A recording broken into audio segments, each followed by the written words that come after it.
नमस्कार मित्रों, जैसा कि आप लोग हमारे 2 वीडियो देख चुके हैं और हिंदी भाषा के बारे में मैंने पूरा विस्तृत समझाया है कि हिंदी भाषा किस प्रकार से है, भाषा की कौन सी विशेषताएं हैं, भाषा के क्या कौशल हैं, भाषा को किस प्रकार से सीखा जा सकता है, राजभाषा क्या है, मातृभाषा क्या है, प्रादेशिक भाषा क्या है, बोली क्या है और किस प्रकार से हिंदी भाषा का विकास क्रम आया, ये पूरी हमने 2 वीडियो में आपको समझाने का पूरा प्रयास किया है।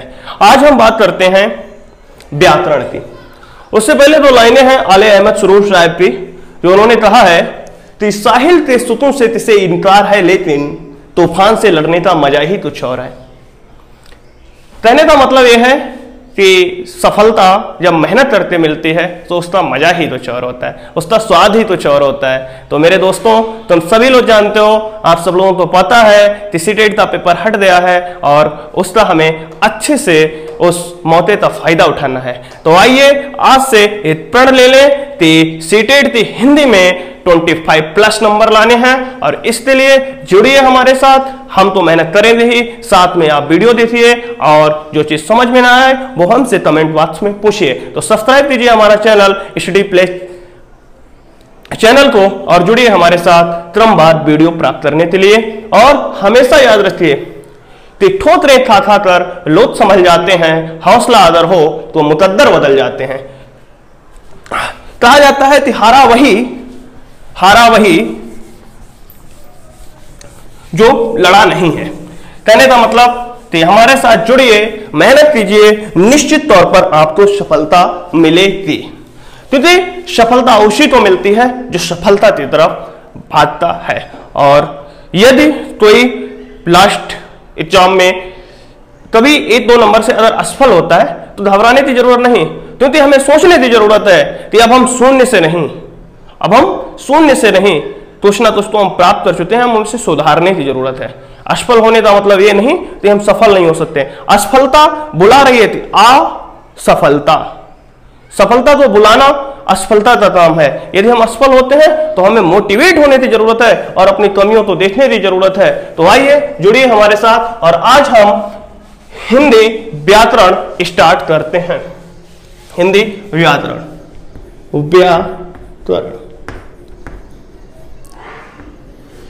व्याकरण शब्द 3 शब्दों से बना है, बी उपसर्ग, आ उपसर्ग और करण। और बी का मतलब होता है विशेष, बी का मतलब होता है विशेष और आ का मतलब होता है चारों तरफ। तो हम जान चुके हैं विशेष, बी का अर्थ होता है वी उपसर्ग है, आ उपसर्ग है, करण धातु है और करण बना है हमारा त्रा धातु और अन प्रत्यय त्रा उपसर्ग है और अन प्रत्यय है, सॉरी त्रा धातु है और अन प्रत्यय। धातु में प्रत्यय लगा, करण का हुआ करण वी प्लस, और इसका मतलब होता है कि भली भांति समझाना। व्याकरण का अर्थ क्या होता है? भली भांति समझाना। हम कह सकते हैं कि व्याकरण वह ग्रंथ है जिसके अंतर्गत हमें भाषा के शुद्ध लेखन, शुद्ध उच्चारण और शुद्ध प्रयोग का ज्ञान प्रदान होता है। बात आती है कि व्याकरण को वह ग्रंथ है या पुस्तक है या एक ऐसा काव्य है, कुछ भी कह लेते हैं। तो व्याकरण लिखा किसने? सब एक चीज इंपॉर्टेंट है, आपको ध्यान देने की जरूरत है। कामता प्रसाद गुरु ने, कामता प्रसाद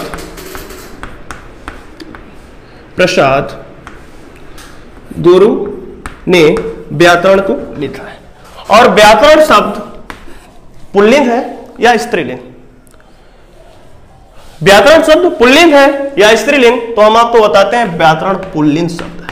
ये क्वेश्चन आया हुआ है कि व्याकरण कैसा शब्द है, तो व्याकरण पुल्लिंग शब्द है।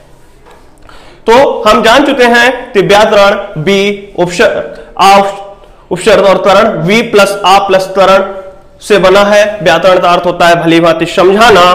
किसी भाषा को एक क्रमबद्ध तरीके से सुव्यवस्थित ढंग से समझाया जाता है, वो व्याकरण कहलाता है। हम इसे कह सकते हैं, तो व्याकरण को हम कह सकते हैं शुद्ध लेखन।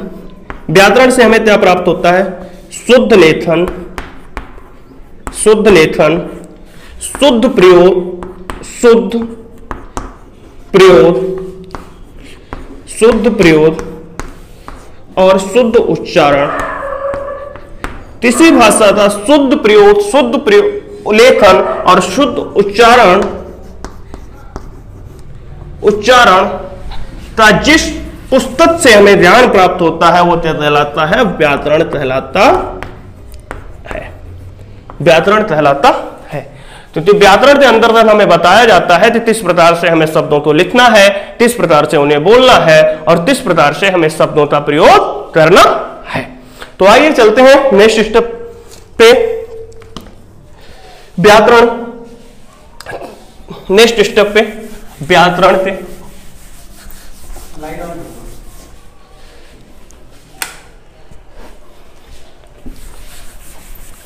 एक परिभाषा व्याकरण की लिख लेते हैं ताकि आप लोगों को याद रहे कि व्याकरण किसे कहते हैं। व्याकरण वह ग्रंथ है, लिखते हैं व्याकरण, व्याकरण वह ग्रंथ है, वह ग्रंथ है जिसमें जिसमें भाषा के शुद्ध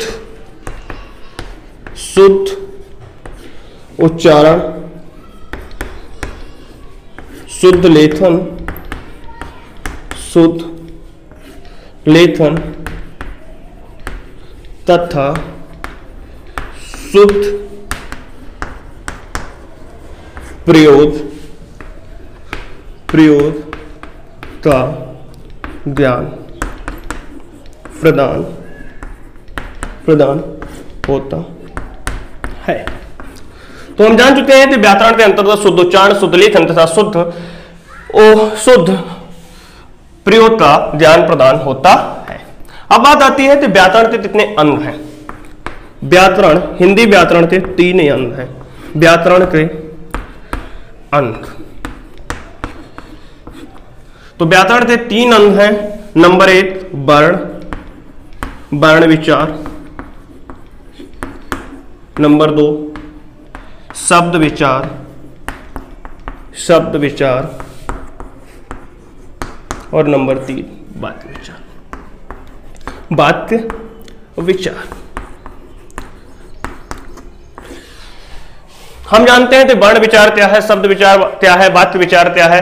तो एक एक क्रम को हम पूरा समझाने का प्रयास करेंगे। और वर्ण विचार में मैं आपको वर्णों के प्रकार, वर्णों के प्रयोग के बारे में, वर्णों का उच्चारण और किस प्रकार से कौन सा वर्ण के कितने प्रकार होते हैं, स्वर क्या है, व्यंजन क्या है, तो आदि क्रम में हम चलते हैं। और मैं स्वर के सभी प्रकार आपको क्रमबद्ध समझाने का प्रयास करेंगे और एक एक चीज को इतने सरल सहज तरीके से समझाने का प्रयास करेंगे ताकि आपको दोबारा उस चीज को पढ़ना ना पड़े। बस एक बार आप पढ़िएगा और मैं आशा करता हूं कि आप सब लोग लिख रहे होंगे और प्रयास कीजिएगा कि जितना भी आप देख रहे हैं, जितना भी मैं लिख रहा हूं, उतना कॉपी में नोट जरूर करें। क्योंकि कॉपी में यदि आप नोट करेंगे तो निश्चित तौर पर आप उसे सीखेंगे। क्योंकि देखने से उतना याद नहीं होता जितना हमें लिखने से और पढ़ने से याद होता है। तो हम आशा करते हैं कि आप लोग लिख रहे होंगे। तो चलिए आगे चलते हैं। वर्ण, वर्ण क्या है? तो सबसे पहले वर्ण कहां से आया? तो वर्ण आया है ध्वनि। ध्वनि मैंने बताया ध्वनि। ध्वनि क्या है? भाषा की सबसे छोटी मौखिक इकाई, भाषा की सबसे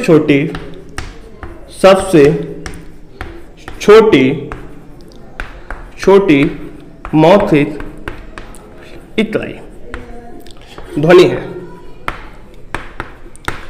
और ध्वनि से हमारे वर्ण बना है। भाषा की सबसे छोटी इकाई मौखिक, सबसे छोटी मौखिक इकाई ध्वनि है। इस चीज को बहुत इंपॉर्टेंट है और क्वेश्चन पूछ लिया जाता है कि भाषा की मैंने आपको बताया कि भाषा की सबसे छोटी मौखिक इकाई ध्वनि है, और जो हमने बताया था कि बहुत इंपॉर्टेंट है, और ध्वनि का लिखित रूप, ध्वनि का लिखित रूप वर्ण कहलाता है। यदि हमसे पूछ लिया जाता है कि वर्ण की परिभाषा क्या है, तो सिंपल बताना है कि भाषा की सबसे छोटी मौखिक इकाई ध्वनि का लिखित रूप वर्ण कहलाता है। जैसे कि हम कोई अक्षर बोलते हैं, जैसे हमने बोला का, हमने बोला था, हमने बोला पा, हमने बोला फा, हमने बोला य, तो ये क्या है? ये सब हमारे वर्ण हैं। क्या है? वर्ण है। तो हम कह सकते हैं कि ध्वनि भाषा की सबसे छोटी मौखिक इकाई, भाषा की सबसे छोटी मौखिक इकाई ध्वनि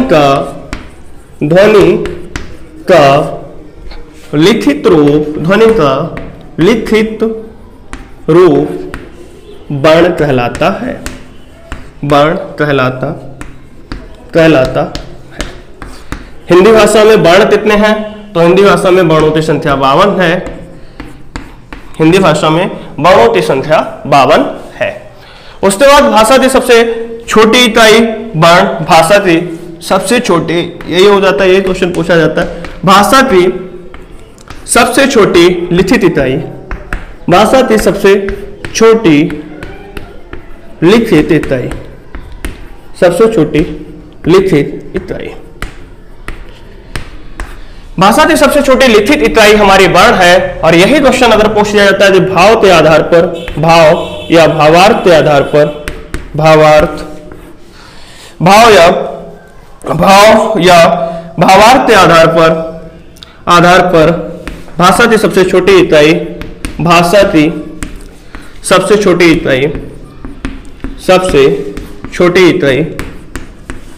इकाई, तो भावार्थ, भाव का अर्थ निकलेगा। तो अर्थ तभी निकलेगा जब हम कोई वाक्य बोलेंगे, और तो हो जाएगा वाक्य। और यदि आता है अर्थ के आधार पर भाषा की सबसे छोटी इकाई, भाषा की सबसे छोटी इकाई, भाषा की सबसे छोटी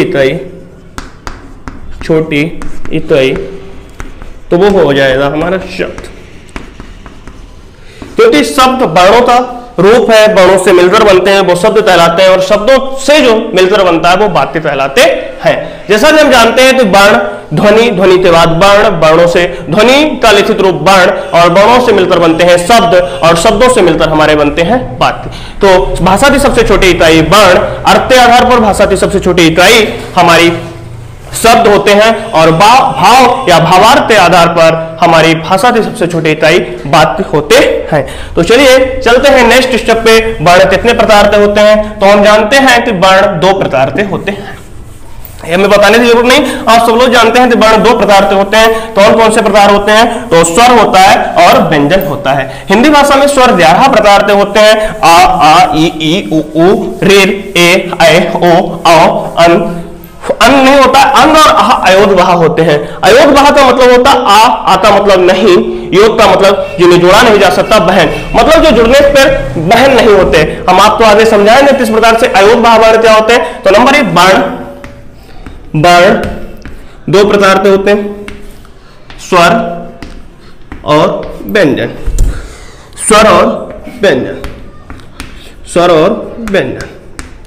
स्वर कितने प्रकार के होते हैं? तो स्वर किसे कहते हैं? नंबर 1, स्वर स्वतंत्र होते हैं।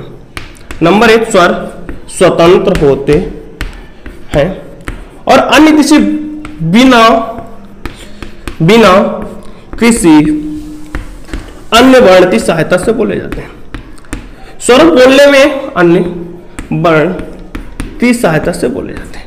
स्वर स्वतंत्र होते हैं और किसी भी वर्ण की सहायता नहीं लेते हैं, बिना किसी अन्य वर्ण की सहायता से बोले जाते हैं। तो हम जान चुके हैं कि स्वर किसे देते हैं, स्वर स्वतंत्र होते हैं, स्वर बिना किसी अन्य वर्ण की सहायता से बोले जाते हैं, और स्वर हिंदी भाषा में स्वरों की संख्या 11 है। 11 है।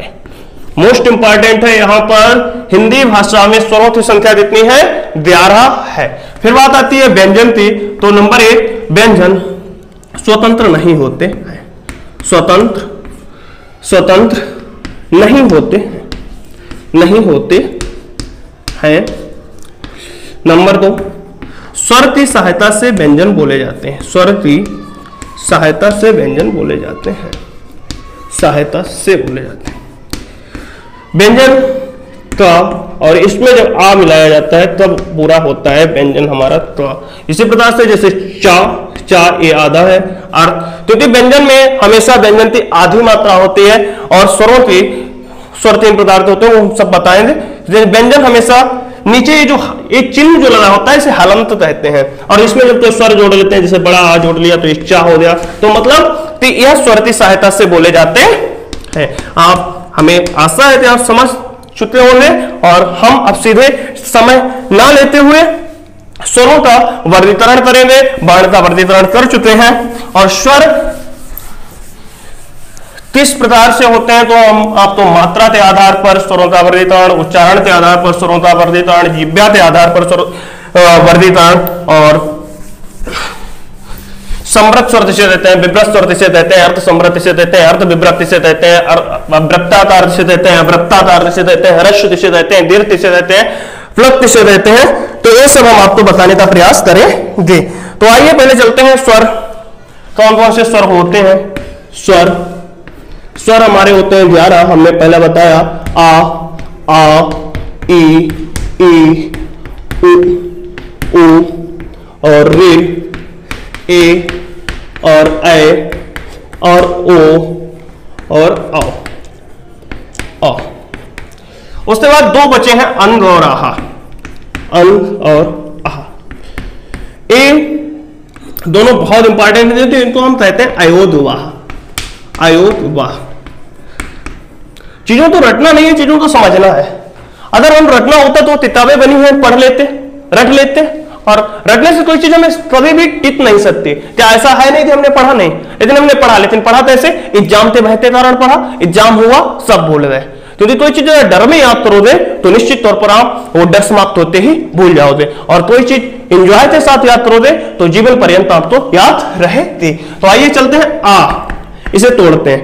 आ, यो और बा।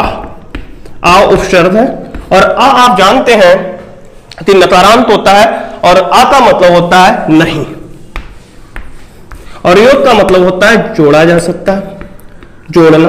योग का मतलब होता है जोड़ना, और बाह तब बहन। कहने का मतलब है कि जो व्यंजन के साथ जोड़ा नहीं जा सकता है उसे क्या कहते हैं, अयोध्वाह व्यंजन कहते हैं। तो आहा हमारा होता है, इसे विसर्ग कहते हैं, आहा को हम विसर्ग कहते हैं, और अन को हम कहते हैं अनुस्वार। क्या कहते हैं, अनुस्वार, अनुस्वार कहते हैं। और अयोध्वाह वर्णों की संख्या कितनी है, तो 2। अंग और आहा, अन को हम अनुस्वार कहते हैं, आहा को विसर्ग कहते हैं। अयोध्वाह वर्ण कितने हैं, 2 है। अयोध्वाह की परिभाषा क्या है, तो अयोध्वाह वर्ण की परिभाषा होती है जिनका व्यंजन के साथ योग नहीं हो सकता, जिन्हें व्यंजन के साथ जोड़ा नहीं जा सकता, वो अयोध्वाह वर्ण कहलाते हैं। उसके बाद अब हम चलते हैं अपने नेक्स्ट स्टेप पर, स्वरों के प्रकार। स्वरों के प्रकार, स्वरों के प्रकार, स्वरों के प्रकार, स्वरों के प्रकार। स्वरों के प्रकार में नंबर 1 आता है मात्रा के आधार पर, मात्रा के आधार पर ऑब्लिक उच्चारण, उच्चारण, उच्चारण ऑब्लिक समय के आधार पर। तो मात्रा के आधार पर या समय उच्चारण या समय के आधार पर स्वर 3 प्रकार के होते हैं। कितने प्रकार के होते हैं? तो स्वर 3 प्रकार के होते हैं। नंबर 1 हम जानते हैं ह्रस्व। नंबर 1 होता है ह्रस्व। नंबर 2 होता है हमारा दीर्घ, और नंबर 3 होता है हमारा प्लुत।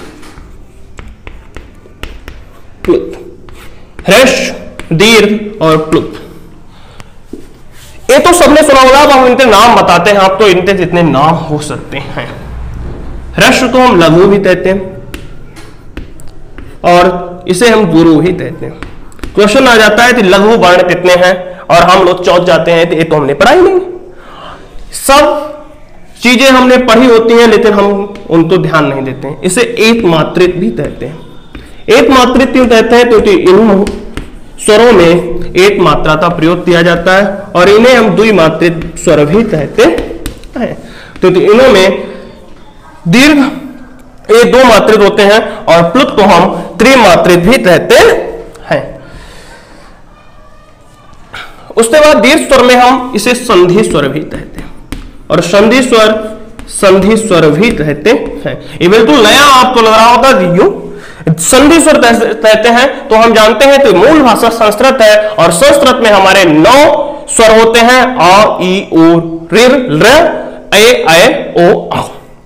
ठीक है, लेकिन इसमें संधि स्वर कैसे होते हैं? क्योंकि आ, तो जब आ और आ जोड़ते हैं तो बड़ा होता है, इसी प्रकार संधि स्वर। इसे समानार्थी दीर्घ स्वर भी होते हैं, 4 समानार्थी दीर्घ स्वर होते हैं, और सब हम आपको बताएंगे। तो सबसे पहले ह्रस्व, लघु, एक मात्रित स्वर ये होते हैं हमारे आ, ई, उ और रे। ये होते हैं 4 और इन्हें हम कहते हैं मूल स्वर। मूल स्वर भी कहते हैं। तो क्वेश्चन आ जाता है कि मूल स्वर जिसे देते हैं, तो मूल स्वर कितने होते हैं? तो मूल स्वर 4 होते हैं, आ ई उ रे। आ ई उ रे। उसके बाद आता है दीर्घ स्वर और दीर्घ स्वर में होते हैं आ, ई, बड़ा आ, उ और ए, आए, ओ और आ। और ये हमारे होते हैं 7, 1 2 3 4 5 6 7। ये हमारे 7 दीर्घ स्वर होते हैं, दीर्घ स्वर होते हैं। और प्लुत स्वर हमारे होते हैं।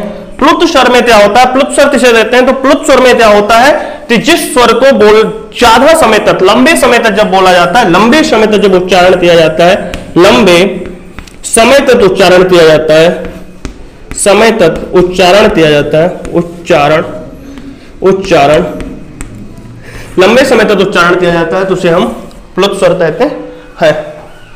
प्लुत स्वर कहते हैं। तो जैसे इसमें ओम, ओम, ओम, तो ये हमारा प्लुत स्वर हो गया। प्लुत स्वर में क्या होता है? लंबे समय तक। ह्रस्व का मतलब क्या होता है? ह्रस्व का मतलब होता है छोटा, थोड़ा। कहने का मतलब इसमें क्या होता है? इसमें एक मात्रा। अब आप समझ लीजिए, ह्रस्व किसे देते हैं? जीवन में अगर आप भूल जाएंगे तो हमसे कहिएगा। ह्रस्व का मतलब होता है एक मात्रित स्वर किसे देते हैं? ह्रस्व स्वर किसे देते हैं? लघु स्वर किसे देते हैं? तो सिंपल सा है, आ ई उ ऋ। इनमें एक मात्रा का प्रयोग हुआ है, इन्हें बोलने में कम समय लगता है और इन्हें बोलने में कम समय लगता है। और दीर्घ स्वर में क्या होता है? दीर्घ का मतलब ही होता है बड़ा। गुरु का मतलब कैसा होता है? बड़ा। द्विमात्रित का मतलब इसमें 2 मात्रा का प्रयोग हुआ। और जब सिंपल है, जब किसी में एक मात्रा से ज्यादा मात्रा का प्रयोग हुआ तो उसे बोलने में समय भी ज्यादा लगेगा, और जब समय ज्यादा लगेगा तो उसका रूप बड़ा हो जाएगा। इसका मतलब आ, ई, उ, ए, ओ, आओ। इस हमारे 7 स्वर हो गए। तो चलिए आगे हम आपको बताएंगे कि किस प्रकार से क्या होता है। ले चलते हैं। अब बात आती है कि स्वर हमने पढ़ लिए, ह्रस्व क्या होते हैं, दीर्घ क्या होते हैं, प्लुत क्या होते हैं। ह्रस्व 4 प्रकार के होते हैं, मूल स्वर 4 होते हैं और दीर्घ स्वर 7 होते हैं, दीर्घ स्वर 7 होते हैं और प्लुत स्वर हमारे 8 होते हैं। प्लुत स्वर कितने होते हैं? 8 होते हैं। प्लुत स्वर 7 दीर्घ स्वर और 1 आ, उसे जो लघु आ है उसे हम प्लुत में जोड़ लेते हैं, तो हमारे प्लुत स्वर 8 होते हैं। उसके बाद स्वर संयुक्त स्वर, संयुक्त स्वर, संयुक्त स्वर। क्वेश्चन आ जाता है कि संयुक्त स्वर कितने होते हैं? संयुक्त स्वर 4 होते हैं। कौन कौन से संयुक्त स्वर होते हैं? तो ए, ऐ, ओ और आओ, क्योंकि आ प्लस ई मिलकर बनाते हैं ए, और आ प्लस ए मिलकर बनाते हैं ए, और आ प्लस ओ मिलकर बनाते हैं, आ प्लस ओ मिलकर बनाते हैं ओ, और आ प्लस ओ मिलकर बनाते हैं आओ आओ आओ। तो संयुक्त स्वर का मतलब क्या होता है? संयुक्त का मतलब होता है मिलना। सा मतलब सात, युक्त में जोड़ना, मतलब सात जो जोड़ दिए जाते हैं दो। संयुक्त का मतलब होता है कि दो वर्णों से मिलकर बना हुआ वर्ण। तो आ और ई से मिला बनकर मिलकर बना हमारा ए, और आ ऐसे बना ए, आ और ओ से बना ओ, और आ प्लस ओ से बना ओ। तो ए और ओ ये दोनों संधि हो जाते हैं, और ए ओ ये हमारे वृद्धि संधि हो जाते हैं। जब हम संधि पढ़ाए थे तो आपको बताएंगे किस प्रकार से दोनों संधि हुई, वृद्धि संधि हुई, किस प्रकार से। तो संधि का स्टेप जब हम सीधे शब्द वर्ण विचार समाप्त होने के बाद सीधे हम आपको संधि पढ़ाएंगे, संधि पढ़ाने के बाद हम आपको शब्द विचार पढ़ाएंगे। तो ये हमारा संयुक्त स्वर हो गया। उसके बाद आता है ओष्ठ। ओष्ठ की आकृति के आधार पर, एक हो गया उच्चारण के आधार पर, समय के आधार पर, मात्रा के आधार पर, ओष्ठ आकृति के आधार पर स्वरों का वर्गीकरण। तो स्वर दो प्रकार के होते हैं, इसमें दो होते हैं, वृत्ताकार और अवृत्ताकार। नंबर एक वृत्ताकार, वृत्ताकार वृत्ताकार, और नंबर दो आवृत्ताकार, आवृत्ताकार। हम जानते हैं वृत्ताकार का मतलब होता है वृत्त प्लस आकार, संधि होते बना है। वृत्ताकार का मतलब हुआ वृत्त प्लस आकार। वृत्त मतलब गोल, और गोल है जिसका आकार वो वृत्ताकार। मतलब जिन शब्दों को बोलने के समय मुंह का आकार गोल हो जाता है वो वृत्ताकार कहलाते हैं, और जिन शब्दों को बोलने के समय हमारा मुंह का आकार गोल नहीं होता है वो हमारे अर्धवृत्ताकार, अवृत्ताकार कहलाते हैं। अब आप बोलते देख लीजिएगा आप पर, क्योंकि हिंदी एक वैज्ञानिक भाषा है, इसका कहीं से कोई चीज रखने की जरूरत नहीं है। आप बोलते देख लीजिए ऊ, ऊ, ओ, आओ, ये सब क्या हो गए? वृत्ताकार हो गए। मतलब कहने का मतलब है कि वृत्त के आकार में जब मुंह खुलता है, वृत्त के आकार में जब मुंह खुलता है तो वो वृत्ताकार कहलाता है। ऊ, ऊ, ओ और आओ। आप चारों शब्दों को बोलते देखिए किस प्रकार से हमारा ऊ, ओ, औ होता है। तो वृत्ताकार स्वर कितने हो गए हमारे? चार। वृत्ताकार कितने हो गए? चार। अब आप बोलते देख लिए आ, बड़ा आ, ई, ए, आए, ओ, सॉरी, आ, ई, ए, आए,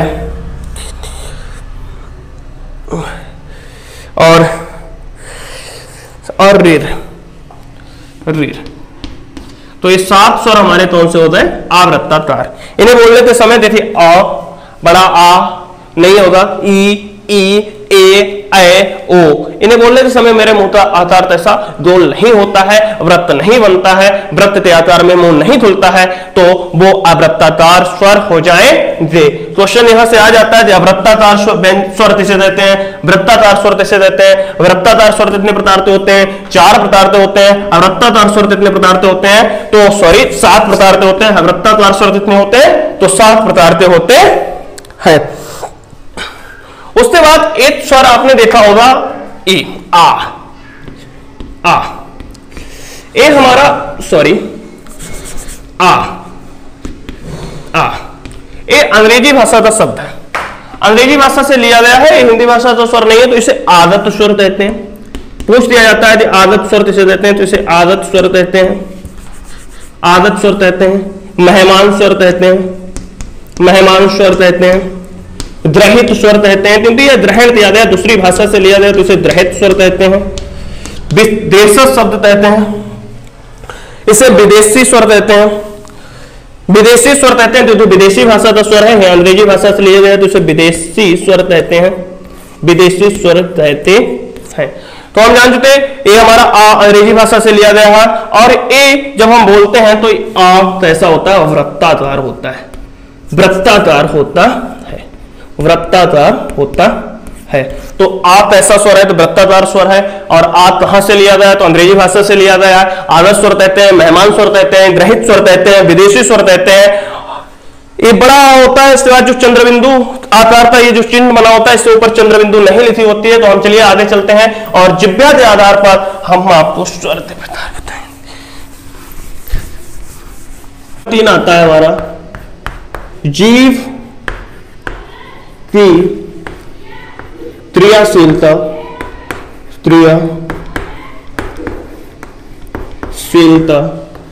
क्रियाशीलता के आधार पर स्वरों का वर्गीकरण, स्वरों का वर्गीकरण, जीव के आधार पर स्वरों का वर्गीकरण। तो सबसे पहले हमने जीव आधे का हिस्सा होता है, तो जीव इस तरीके से होती है, थोड़ी बनी नहीं सही, तो जीव थोड़ी आगे। आर्ट मेरी खराब है, तो ये आधे का हिस्सा हो गया, ये बीच का हो गया, ये यहाँ तालु मान लीजिए, और ये पीछे का सुर हो गया। तो बोल के देख लीजिए, बोलिए आ। जब हम छोटा आ बोलते हैं तो ये हमारा अद्र हो गया, अद्रभाग हो गया, मध्य हो गया और पश्च हो गया। अद्र हो गया, मध्य हो गया और पश्च हो गया। तो बोलिए आ। आप अपने आप बोलते देखिए आ। जब आ बोलते हैं तो जीभ थोड़ी बीच उठती है, आ, तो इसका मतलब ये मध्य। आते बाद ऊ, आते बाद बड़ा आ, बड़ा आया कैसे है, पश्च, बड़ा नीचे कंठ से बोला जाता है और बड़ा आ।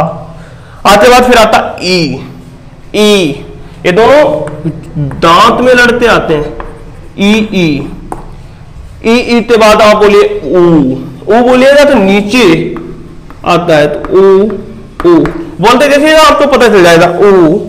फिर आप बोलिए आ, ई, ऊ, फिर उसके बाद रीर आद्र, जीव आगे आती है रीर के बाद आता है हमारा ए। अब देखिए बोलते देख लीजिएगा ए, जीव आगे बढ़ रही है, तो जीव आगे बढ़ रही है, तो ए और ओ देखिए जीव पीछे हट रही है, और आओ अद्र हमारे अद्र स्वर कितने हो गए, 5। अद्र स्वर कितने हो गए, 5। मध्य स्वर कितना हो गया, 1, और पश्च स्वर कितना हो गया, तो 5। 5 अद्र है, 5 पश्च है, और मध्य स्वर हमारा 1 है। बोल बहुत सरल है, सिंपल है। ई आप देख लीजिए, क्योंकि ई तो तालु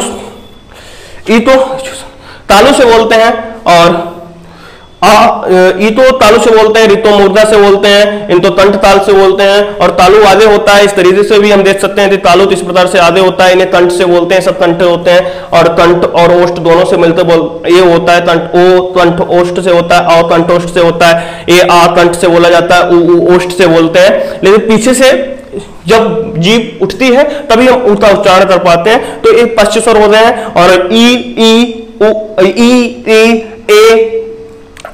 रीर, ये सब 5 स्वर अद्र हो गए। और आ बोलने में हमें मध्य ज्यादा तादाद की जरूरत नहीं पड़ती, पीछे नहीं बोलना पड़ता है, तो हम सीधे जान देते हैं अद्र स्वर कौन से होते हैं, मध्य स्वर कौन से होते हैं, पश्च स्वर कौन से होते हैं। तो हम इस क्रम से लिख सकते हैं कि अद्र स्वर क्या होते हैं, अद्र स्वर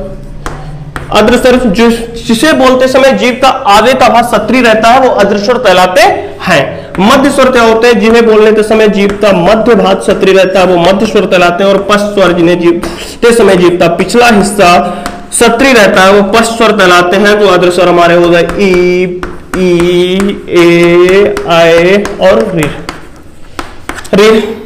आ और आ, उ, ए और आए।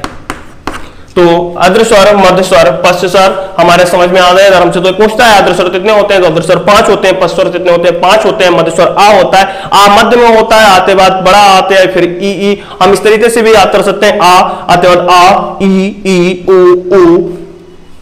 सॉरी, ओ और औ। तो हम इस तरीके से भी याद कर सकते हैं, आ, ई, ऊ, ऋ, ए, ओ, औ। इस तरीके से हमें 11 सुरता, तो हमें जीव की क्रियाशीलता के आधार पर पता चल गया, श्रोतावर्धित और उच्चारण के आधार पर पता चल गया, मात्रा के आधार पर ह्रस्व दीर्घ प्लुत होते हैं, ह्रस्व एक मात्रिक स्वर होते हैं, दीर्घ 2 मात्रिक स्वर होते हैं, और प्लुत में 3 मात्राएं का विरोध होता है, और प्लुत 8 होते हैं, दीर्घ 7 होते हैं, ह्रस्व 4 होते हैं, मूल स्वर 4 होते हैं, संयुक्त स्वर 4 होते हैं, आ और ई से ए का निर्माण होता है, आ और ए से अय का होता है, आ प्लस उससे ओ बनता है, और आ और ओ से औ का निर्माण होता है। इसी प्रकार से हम वृत्ताकार में जान चुके हैं, तो वृत्ताकार कौन कौन से स्वर होते हैं, तो वृत्ताकार हमारे होते हैं ओ हमारे वृत्ताकार स्वर होते हैं, वृत्ताकार स्वर 4 होते हैं। उसके बाद आ जो विदेशी भाषा का शब्द है, जिसे हम विदेशी स्वर कहते हैं, मेहमान स्वर कहते हैं, ग्रहित स्वर कहते हैं, आगम स्वर कहते हैं। उसके बाद हमारा अवृत्ताकार है। अवृत्ताकार में क्या होता है, जिन्हें बोलने के समय मुंह का आकार वृत्त के समान नहीं बनता है, मतलब वृत्त जैसा नहीं बनता है, तो हमारा हो जाता है आ हो जाता है, आ हो जाता है, ए हो जाता है, ई हो जाता है, बड़ी ई हो जाता है, और ए हो जाता है। तो ये क्या होते हैं, इन्हें बोलते समय अवृत्ताकार हो जाता है। उसके बाद जीव की क्रियाशीलता के आधार पर हम स्वरों का वर्गीकरण कर सकते हैं। क्रिया है अद्र स्वर किसे देते हैं, मध्य स्वर किसे देते हैं, पश्च स्वर किसे देते हैं। अब हम आगे चलते हैं इसी क्रम में।